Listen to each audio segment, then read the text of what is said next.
All right. What if you choose to get the flu shot, or if you've already gotten it, or the swine flu shot? I can't read the top. Generally what happens when you get a flu shot, and I don't know, I've never gotten one, but some of you may have. If you get swelling in the arm, one of the most important things you can do immediately is get a cold compress on that swelling where the injection site is. If you keep the swelling down where the injection site is, you can keep the swelling down in the rest of your body, and particularly and most importantly your brain. So if you do get the shot, you want to keep this, wherever you get it, very cold, and cold for a long time. If you decide to get the flu shot, you want to stay away from all trans fatty acids, mercury, and unless you're a menstruating woman, stay away from iron supplementation. The reason why, trans fatty acids are the crappy fats that are in all processed foods. They are awful for your body. They do terrible, terrible things. But the reason why, particularly in the flu season, you want to stay away from them is that they cause tremendous inflammation in your entire body. Mercury is the most toxic neural substance in the entire world.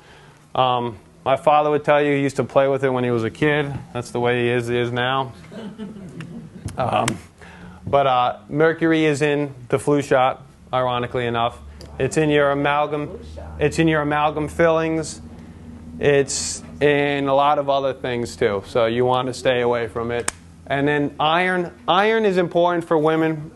However, iron also in excess, not only does it cause constipation, it is also it's immune stimulating too. So be careful with iron supplementation. It's much worse to have too much iron in your body than too little. Too much iron in your body is an absolute disaster. Too little you can deal with pretty easily.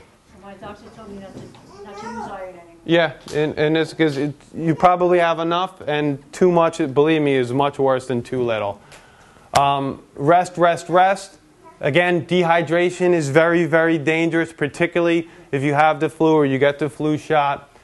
Make sure your diet is full with high-quality omega-3 fatty acids, zinc, selenium, vitamin D3, magnesium, and flavonoids. What all these have in common is they keep the inflammation in your body as low as possible. Almost all diseases start with an inflammatory process. That's why the omega-3 fatty acids are so important.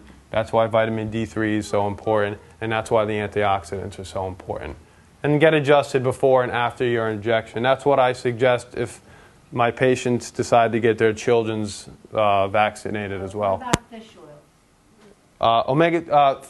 There's a bunch of different omega-3s, fish oil, cod liver oil, flaxseed. I'm partial to cod liver oil and krill oil is probably the best, but any kind of molecularly distilled omega-3 is fine. You have to make, if you're going to take fish oil, you have to make sure it's molecularly distilled, because if it's not, it could have the things like mercury and all the heavy metals that you absolutely don't want. Yes, Heather? What's the difference between buying regular vitamin D and D3? Okay, there's excellent critical question. And I'm sorry I didn't bring it up. Vitamin D, there's two different vitamin Ds. There's vitamin D3, which is cholecalciferol, which is the natural form of vitamin D. And then there's vitamin D2, which is ergocalciferol.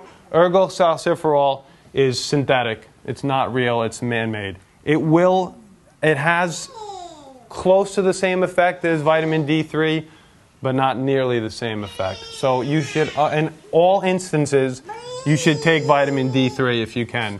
If you go to the doctor, you get your blood levels taken, and they're trying to raise it really quickly, they're going to give you vitamin D2, ergocalciferol, which is the worst synthetic form. The reason why they give it to you is because they could you can get it at a pharmacy as opposed to buying. They could charge you a lot of money for it.